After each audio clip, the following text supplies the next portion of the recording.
Om Swastiastu. Assalamualaikum warahmatullahi wabarakatuh. Salam sejahtera bagi kita semua. Shalom, nama budaya, salam kebajikan, dan salam harmoni. Sebelum kita presentasi, mari kita memperkenalkan diri. Dengan saya sendiri, Nilo Deva Suciwardani dengan NIM 231212021204, dan rekan saya. Perkenalkan, nama saya Nikadek Setia Julia Dewi dengan NIM 2312021195.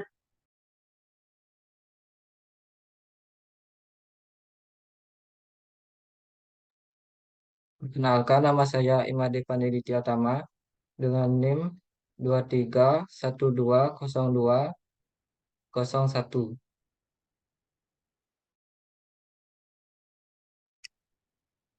Baik, di sini kita akan mempresentasikan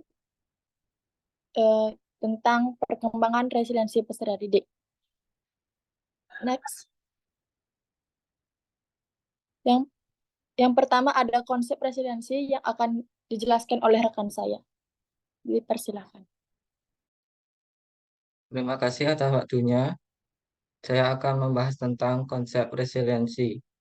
Konsep resiliensi didasari tentang bagaimana anak remaja dan orang dewasa dapat bangkit kembali dan bertahan dari risiko stres, trauma, dan risiko dalam kehidupan mereka.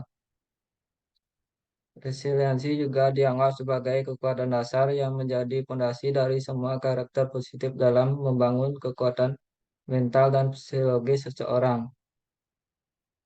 Sejumlah studi yang muncul dalam bidang resiliensi ini menolak pandangan yang menganggap bahwa stres dan risiko termasuk penyimpangan, kerugian, kesalahan, atau tekanan-tekanan hidup lainnya merupakan petaka yang tidak mungkin dielakkan yang menyebabkan perkembangan psikopatologi atau hidup abadi dalam lingkaran setan, kemiskinan, penyimpangan, kekerasan, atau kegagalan dalam pendidikan. Di masa ini, resiliensi telah diterima secara luas sebagai konsep psikologi yang sangat berguna, terutama bagi upaya membantu perkembangan anak dan remaja yang lebih baik serta mengatasi stres sekolah yang banyak mereka alami. Apalagi didasari tentang betapa anak-anak dan remaja yang hidup dalam era modern sekarang ini semakin membutuhkan kemampuan resiliensi untuk menghadapi kondisi-kondisi kehidupan abad ke-21 yang penuh dengan perubahan-perubahan yang sangat cepat. Perubahan-perubahan yang sangat cepat tersebut tidak jarang menimbulkan dampak-dampak yang tidak menyenangkan bagi anak-anak dan remaja. Untuk menghadapi kondisi-kondisi yang tidak menyenangkan tersebut, sejumlah ilmuwan, peneliti, dan praktisi di bidang sosial dan perilaku memandang perlu untuk membangun resiliensi. Resiliensi dianggap sebagai kekuatan dasar yang menjadi fondasi dari semua karakter positif dalam membangun kekuatan emosional dan psikologis seseorang. Tanpa adanya resiliensi, tidak akan ada keberanian, ketekunan, tidak ada rasionalitas, tidak ada isik, bahkan resiliensi diakui sangat menentukan gaya berpikir dan keberhasilan seseorang dalam hidupnya.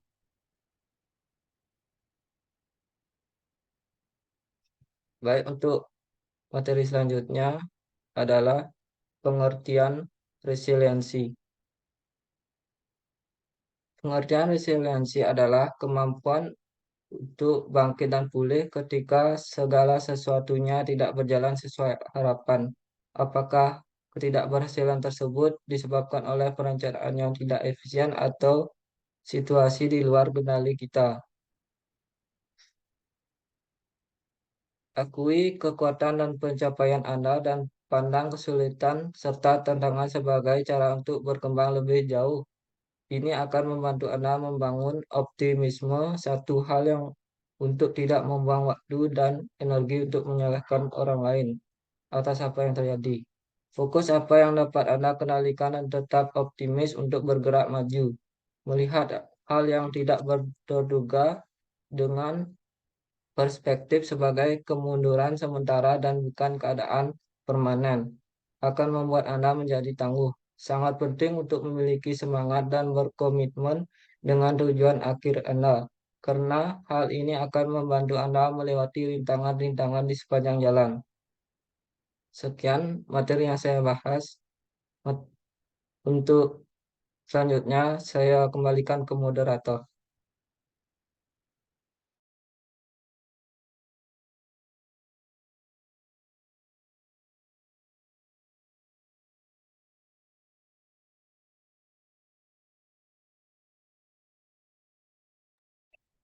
Baik, yang ketiga ada ciri-ciri dan faktor resiliensi yang akan dijelaskan oleh rekan saya. Dipersilakan. Baik, terima kasih atas waktunya. Di sini saya akan membahas mengenai ciri-ciri dan faktor-faktor dari resiliensi.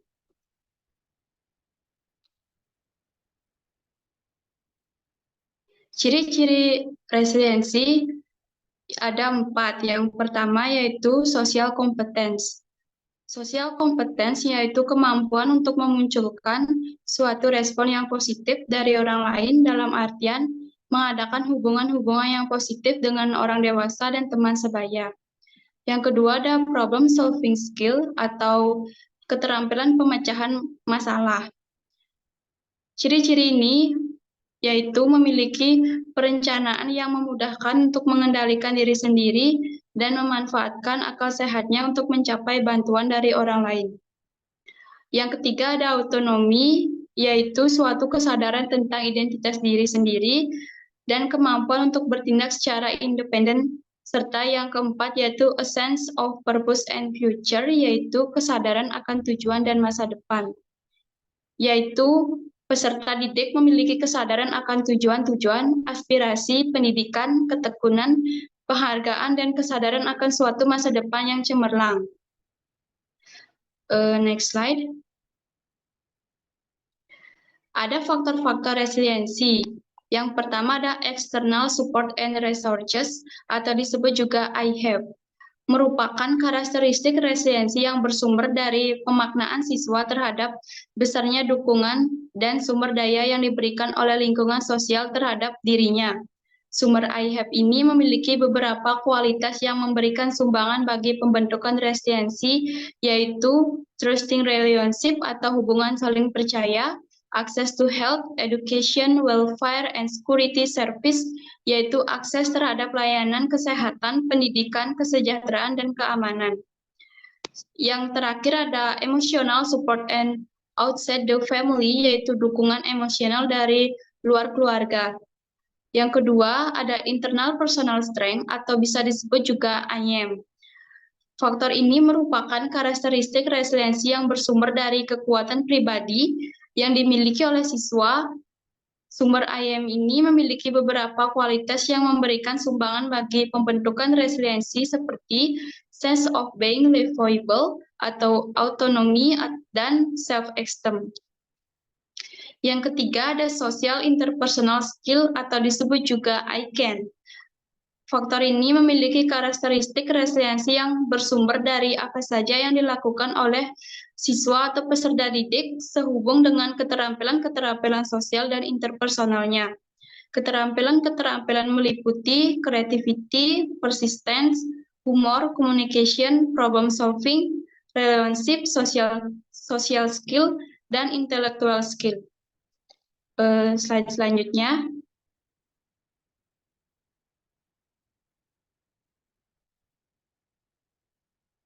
Ada 5 faktor yang sangat menentukan kualitas interaksi dari IHAP, IAM, dan ICAN. Yang pertama ada trust atau kepercayaan, merupakan faktor resiliensi yang berhubungan dengan bagaimana lingkungan mengembangkan rasa percaya siswa atau peserta didik. Perasaan percaya ini akan sangat menentukan seberapa jauh siswa memiliki kepercayaan terhadap orang lain mengenai hidupnya, kebutuhan-kebutuhan, dan perasaan-perasaan, serta kepercayaan terhadap diri sendiri, terhadap kemampuan, tindakan, dan masa depannya. Yang kedua ada autonomi, yaitu faktor resiliensi yang berkaitan dengan seberapa jauh siswa menyadari bahwa dirinya terpisah dan berbeda dari lingkungan sekitar sebagai kesatuan pribadi. Yang ketiga ada inisiatif, yaitu faktor pembentukan resiliensi yang berperan dalam penumbuhan minat siswa untuk melakukan sesuatu hal-hal yang baru. Yang keempat, ada faktor resiliensi yang berhubungan dengan industri atau pengembangan keterampilan-keterampilan berkaitan aktivitas rumah, sekolah, serta sosialisasi. Yang kelima, yaitu identitas, yaitu faktor resiliensi yang berkaitan dengan pengembangan pemahaman siswa akan dirinya sendiri, baik kondisi fisik maupun psikologisnya. Baik, itu saja yang dapat saya sampaikan. Waktu saya kembalikan ke moderator.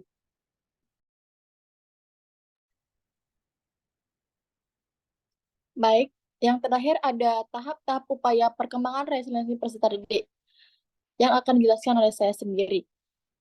Sejumlah peneliti lebih memandang resiliensi sebagai suatu proses ketimbang suatu sifat. Ini berarti bahwa resiliensi merupakan kapasitas individu yang diperoleh melalui proses belajar dan pengalaman lingkungan. Karena sekolah merupakan lingkungan yang sangat besar, pengaruhnya bagi perkembangan siswa mengembangkan berbagai kompetensi sosial, akademik, dan vokasional yang diperlukan untuk mencapai kehidupan yang lebih baik. Dengan demikian, jelas bahwa sekolah merupakan lingkungan kedua setelah keluarga yang sangat memungkinkan membantu siswa mengembangkan resiliensi sebagai sebuah organisasi dan institusi pendidikan. Sekolah dapat menjadi kekuatan besar bagi pengembangan resiliensi siswa, seperti halnya dengan keluarga dan masyarakat. Sekolah dapat memberikan lingkungan dan kondisi yang membantu perkembangan faktor protektif siswa tahap dalam membangun resiliensi di sekolah adalah dengan memperkuat hubungan-hubungan relationship. Ada tahap-tahap perkembangan resiliensi peserta didik di sekolah. Yang pertama ada tahap increase bonding. Tahap dalam membangun resiliensi siswa di sekolah adalah dengan memperkuat hubungan-hubungan atau relationship. Dan yang kedua ada tahap set clear and consistent boundaries. Tahap kedua dalam membangun resiliensi siswa di sekolah adalah menjelaskan dan menjaga konsistensi dari batasan-batasan atau peraturan-peraturan yang berlaku di sekolah. Tahap ini meliputi pengembangan dan implementasi kebijakan sekolah dan prosedur dan pelaksanaannya secara konsisten serta menyampaikan kepada siswa sehingga mereka mendapat gambaran yang jelas tentang harapan-harapan tingkah laku yang harus mereka penuhi. Sistem norma, nilai, peraturan, dan harapan-harapan peran atau tingkah laku tersebut mempunyai dampak yang besar terhadap penyelesaian akademik dan sosial siswa. Ketidakmampuan siswa menyelesaikan diri dengan sebagai norma, nilai, peraturan, dan harapan peran atau tingkah laku tersebut akan memicu terjadinya stres. Oleh sebab itu, dalam upaya membantu perkembangan resiliensi siswa serta menjauhkan dari perasaan tertekan dan adversitas, maka sejumlah norma, nilai, peraturan, dan harapan peran atau tingkah laku tersebut perlu dikomunikasikan secara jelas dan dilaksanakan secara konsisten tanpa adanya kejelasan aturan-aturan dan harapan-harapan. Dan yang ketiga ada tahap teach life skill. Pembangunan resiliensi siswa di sekolah adalah mengajarkan keterampilan hidup yang meliputi kerjasama, resolusi konflik secara sehat, resistensi, keterampilan komunikasi, keterampilan memecahkan masalah dan pengambilan keputusan, serta manajemen stres yang sehat. Apabila keterampilan-keterampilan ini diajarkan oleh diperkuat secara memadai, akan membantu para siswa sukses mengendalikan risiko-risiko atau bahaya-bahaya dari masa siswa, terutama penggunaan tembakau, alkohol, dan obat-obatan lainnya. Yang keempat ada tahap provide caring and support. Ini meliputi pemberian penghargaan, perhatian, dan dorongan yang positif. Kenyataannya memang menunjukkan bahwa siswa mustahil dapat berhasil mengatasi adversitas tanpa adanya perlindungan dan perhatian dari berbagai pihak. Yang kelima ada tahap set and communicate high expectation. Dalam membantu perkembangan resiliensi siswa di sekolah adalah memberikan atau menyampaikan harapan yang tinggi. Tahap ini secara konsisten ditemui dalam literatur resiliensi dan riset tentang keberhasilan akademis.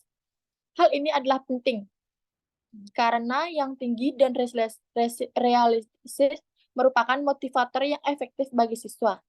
Sejumlah studi tentang harapan menunjukkan bahwa harapan yang tinggi berhubungan positif dengan motivasi dan prestasi yang tinggi.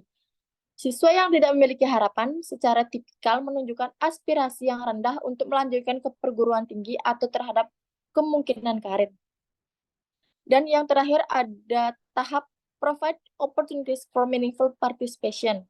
Strategi yang dapat digunakan dalam upaya membantu perkembangan resiliensi siswa di sekolah adalah dengan memberikan tanggung jawab dan kesempatan untuk berpartisipasi yang aktif. Seperti kesempatan untuk memecahkan masalah, mengambil keputusan, perencanaan, bekerja sama, dan menolong orang lain.